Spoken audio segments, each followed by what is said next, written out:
અને આજની press conference અમે જે 2025માં શાન નવરાત્રી કરી રહ્યા છે એના સંદર્ભમાં રાખવામાં આવી છે। નવરાત્રી વિશે જાણો છો? અમારી નવરાત્રીનું આયોજન Bhagat Singh all India youth council દ્વારા કરવામાં આવ્યું છે। અમારી જે નવરાત્રી છે એ ભારતની સંસ્કૃતિને જાળવવા માટે કરવામાં આવશે।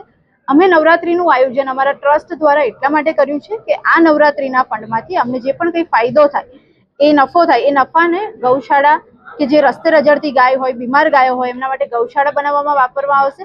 બીજા નંબરમાં કે જે ફંડ આવશે એનો ઉપયોગ ગરીબ વિદ્યાર્થીઓ જેના મા બાપ નથી કે ગરીબ વિદ્યાર્થી છે જે ફી ભરવા માટે કેપેબલ નથી, એવા વિદ્યાર્થીઓને ભણવા માટે, એમની ફી ભરવા માટે અમે ઉપયોગ કરીશું। તો અમારો આ પર્પઝ છે। અમારી નવરાત્રી જે શાન નવરાત્રી છે એનો પાસ 1100 રૂપિયાના રાખવામાં આવ્યા છે, પરંતુ જો આણંદ વિદ્યાનગરના વિદ્યાર્થીઓ એમનો આઈ કાર્ડ બતાવશે તો એમને ખાલી 550 રૂપિયામાં એ પાસ આપવામાં આવશે। સાથે સાથે એ 550 રૂપિયાની સામે એને શાન મોલ, શાન ફિટનેસના ઘણા બધા વાઉચર પણ મળશે। બહેનો માટે ફ્રીમાં મહેંદી મૂકી આપવામાં આવશે। તો આવું બધું અમારું આયોજન છે। એ 550 રૂપિયા જે પાસના આપશે સીધા દાનમાં જશે।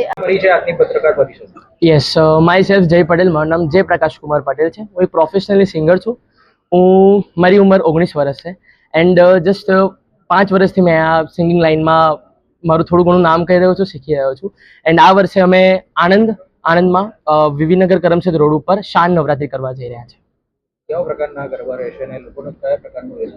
ઓકે, સો આપણે કહી શકીએ કે ભાતીગળ ગરબા જે પહેલેથી શેરી ગરબા ગવાતા આવ્યા છે, પહેલેથી આપણા બા દાદા લોકો વખતે જે ગવાતા આવતા હતા, એ બધા જ ગરબાને એક ફ્યુઝન વર્ઝનમાં, એક નવા વર્ઝનમાં કન્વર્ટ કરીને, કે એમાં નહીં કોઈ ફિલ્મી સોંગ કે કોઈ પણ ફિલ્મી પીસ એવું કંઈ જ નહીં, જે ભાતીગળ આપણા ગરબા છે એ બધાને એક ફ્યુઝન વર્ઝનમાં કન્વર્ટ કરીને એક નવી રીતે પ્રસ્તુત કરવા જઈ રહ્યા છે, જેમાં આપણી સંસ્કૃતિ જળવાઈ રહે।